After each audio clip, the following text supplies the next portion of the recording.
Hey guys, how you guys doing? It's March 28th, 2019. Hoping you're having a wonderful day. A blessed day indeed. I wanted to give you guys a few updates about the whole Israel-Gaza situation that's been going on for several days now. Alright? As you know, Egyptian delegation mediators went to Gaza, and then I made a video about 6 hours ago and talked about how they were heading back to Israel with Hamas's decision. Well, from Israel, they went back to Gaza. What we're hearing right now from top Hamas officials is that Israel won't commit to the ceasefire conditions that were decided during the Egyptian mediations. During the next days, the marches and other activities will escalate. All right. So if we see some sort of full-out war between Hamas and Israel, you know, Egypt, they said that if mediation fails, if a ceasefire is not reached, that they're going to get their people out of there. All right. The U.S. State Department coming out and stating that U.S. citizens should get out of southern Israel because of the whole fact that conflict may happen.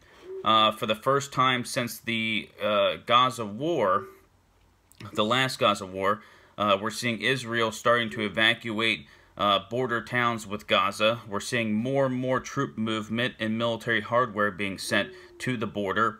And we're also seeing those roadblocks being put back into place. All right? A lot of information coming out.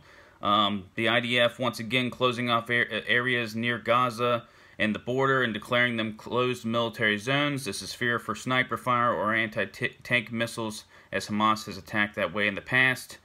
A lot of things, a lot of moving parts when it comes to this whole situation, and we just have to watch it as it unfolds. But it looks like any desire for a ceasefire has come and gone, or at least that's the information that we're seeing currently.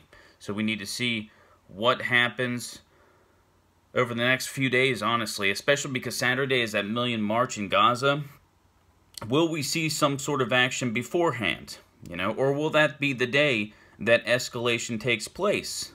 You know, I previously thought that it would just be very bad PR for Israel to launch any kind of operation while this Million March is going on. But Israeli officials have come out and stated that if there's any breach of the border by Hamas or protesters, that they would respond strongly.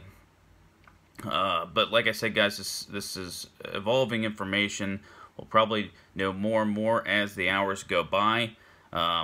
Let's hope we don't see any further escalation. But at this point, with no ceasefire, it seems like we're headed towards a road of pain in this region. You know, and this won't be a walk in the park for Israel. It won't. And the thought that foreign powers like Iran or Syria, U.S., Russia won't get involved, we can't rule that out. All right, especially with Iran, especially with that report that stated that Iran gave the order for the rocket barrages to start out with. You know, and what was it? Less than 24 hours ago, Israel hit Iranian arms depots within Syria. Very, very troubling news at this point. Something we have to continue to watch as more information about it comes out. I'll let you guys know. We'll talk about, we'll discuss it. So that's all I have about Israel, Gaza. We're going to switch tune real quick. Just quick update about Venezuela. Just because Moscow's come out several times now and basically said, listen, Venezuela's our ally. We recognize the legitimate government. They are allowing us to keep military personnel there to build bases, so we're going to do it.